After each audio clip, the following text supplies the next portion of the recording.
Greetings!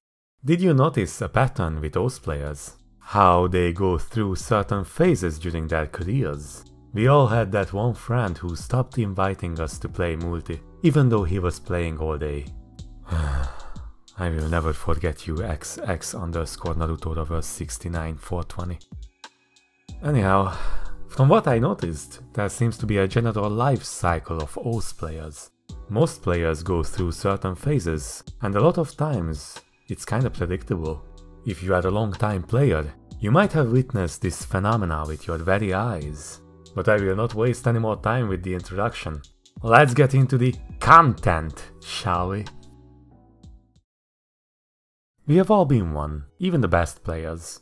Most of us remember the first few months of playing OS as the time when we enjoyed the game the most. Every circle was a joy to click, no matter how many times you missed. If you were a weeb, like yours truly, then finding maps of your favorite anime or Vocaloid songs was really exciting. I guess nowadays the whole anime stuff is more accepted, but back then it really felt like a haven for people with specific interests. Of course, if you weren't a weeb, then it might have been frustrating that most maps are, you know, of a certain kind. Even though gameplay-wise OS is a single-player game, many new players prefer multiplayer lobbies over solo play. Let's be honest, multi-lobbies aren't the most efficient way to play OS with all the waiting and troll maps. But for new players, the social aspect is more important than tryharding. Maybe we should learn from them how to enjoy a game more. The main characteristic of a new player is the absolute and unconditional joy they feel when playing. Since these types of new players don't try hard, they don't really have concrete goals they want to achieve. Finding new maps and messing around with random people is all they need to have fun, which is quite a blissful state of mind. But everything has to end one day.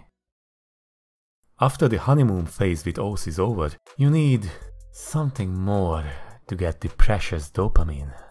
No more clicking circles of beat and feeling pure bliss. This is not just a game anymore.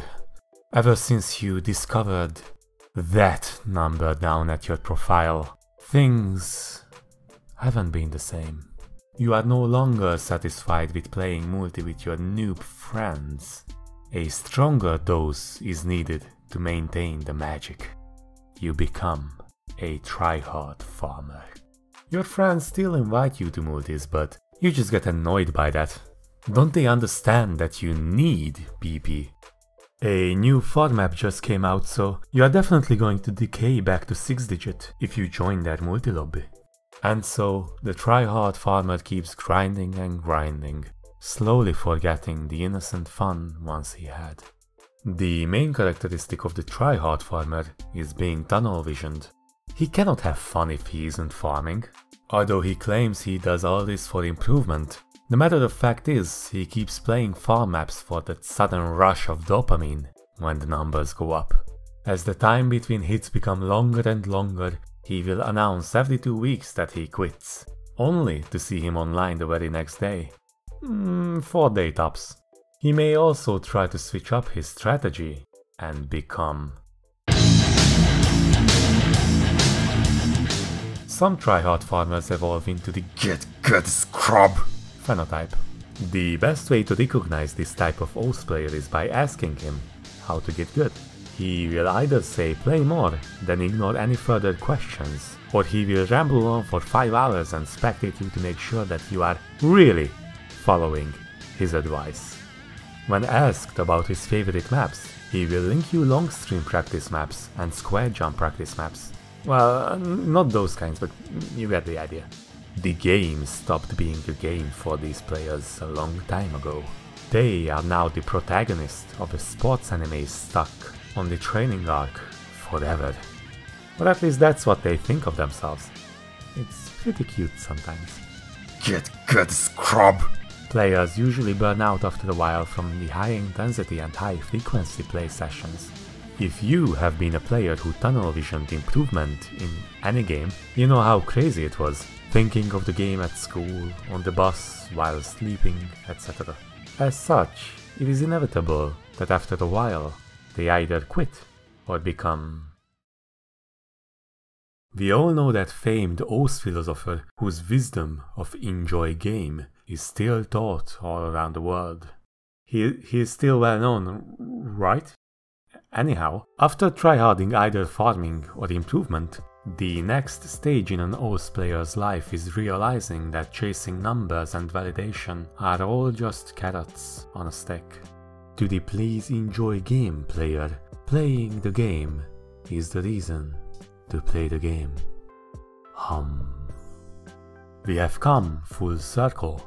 These players may not play as much anymore, but when they play, they enjoy it. And when they feel like they had enough for the day, they simply stop playing instead of pushing themselves. This can be observed in what they play as well. Sometimes you may find these players play maps which are rarely played at their level. Ever wondered why would your favorite 2-digit player play a 2-star map from 2012? The answer is because he enjoys playing it. The same thing is true when they try a different mode. However, there is a point when even all the variety won't satisfy a player. They grow hungry for something different. All this time they have been extracting that dopamine from playing the game. But after it all dried up, they move on to an entirely different way of enjoying the game. Do you see that status on your friend's profile in game? That means they are gone. Just like that. Mapping has taken them, and they are never coming back. They no longer praise your score when you post them on your mutual Discord channel. They no longer help you push your limits by being your rival. But hey, at least they will still interact with you when they need their maps playtested. A player can become a mapper at any stage of his life cycle. Sometimes it can happen earlier than you would imagine. After a player becomes a full-time mapper, their first reaction to a new bangers song isn't "Dude, I hope there is a good map of this on Oz," but rather, "I'm gonna make a map for this on Oz." They extract that dopamine by creating the circles instead of clicking them. Because mappers engage with the game differently than players, they often get excited by different things. Sometimes, even the best Oz buddies will stop talking as much with each other after one of them becomes a full-time mapper. That's just how the cycle works, I guess. But hey, you can still discuss your favorite seasonal anime with each other like before. Nothing like some bonding over a heap of trash. But that will be a time when even mapping won't be able to hold your friend's attention. Slowly, he will lose interest and drift away to other games. However, the saying, "you are here forever," has some truth to it. The friends he made, the discords he joined, the squads and maps he created will always remain with him and with the game, even long after he is gone. Sometimes he will log into the game just to play a map or two, but he will never stay online for longer than an hour, unless there is an old friend to talk to. He will still comment on Oz-related stuff if it ever comes up in the chat, but he will rarely initiate that conversation. He will spend nearly as much time with Oz players as before, but only by hanging around in the chat and playing all kinds of games, except Oz, of course.